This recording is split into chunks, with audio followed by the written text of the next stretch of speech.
എന്ത് പറ്റൂക്കളെ കല്യാണം ആര് ആണ്ട്. എവിടെ എന്ത് പറ്റി പറ പറേ എന്തു പറ്റി കേശവനെ അടിച്ചാ എന്താണ് അടിച്ച കോച്ചിനെ?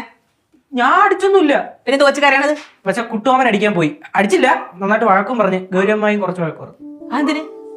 അത് പിന്നെ എവളെ മാമന്റെ അടുത്ത് ചോദിക്കാതെ മാമന്റെ റൂമിൽ കയറി മാമൻ മേടിച്ചെടുത്തുന്ന ക്യാഷിനിട്ട് പൊട്ടിച്ച്. അപ്പൊ അതിലാണ് തറയിപ്പോയി. ചോദിക്കാതെ എന്തിനാ കുഞ്ഞെടുക്കാൻ പോയത്? അത് അത്രേ ഞാൻ പല പ്രാവശ്യം പറഞ്ഞുണ്ട് ആ റൂമിൽ കയറി പോരെന്ന്. ഈ പിള്ളേർ കയറി പറഞ്ഞാൽ അവരൊന്നും ഇഷ്ടമല്ല കേട്ടോ. ആ ഗൗരി കിട്ടില്ല അവന് ഇഷ്ടമല്ല. ചുമ്മാ എന്തിന് പിന്നെ വരി കയറി പോണത്? അളിയ എന്തെന്നറിയാ ചുമ്മാ ചിന്തിക്കാത്ത കാര്യങ്ങളൊക്കെ പറയണേ. പക്ഷെ എന്തോന്ന് ഞാൻ നിനക്ക് ഒന്നും വാങ്ങിച്ചു തരാത്തോണ്ടാണ് നിനക്ക് കൊതിയെന്ന് ഓരോരുത്തർ പറയല്ല. ഇന്നിവിടെ ആര് പറഞ്ഞു? നീ ഒന്നും പറയണ്ടേട്ടാ.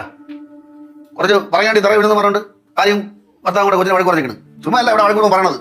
ഓ പോണെന്ന് പിള്ളേർ ശല്യം സഹിക്കാതെ പോണെന്ന് പറയണത്. ഇവിടെ ആർക്ക് മനസ്സിലാണോ വിചാരം? നീ ചുണ്ട് കടിച്ച് പിടിച്ചോണ്ടിരിക്കണത് ഒന്നും പറയാനില്ലേ? ഇതിനൊന്നും ആരൊന്നും പറയുന്നില്ലേ? ഇതിനാണ് എന്റെ അഭിപ്രായം. ഞാൻ എന്ത് പറയാ?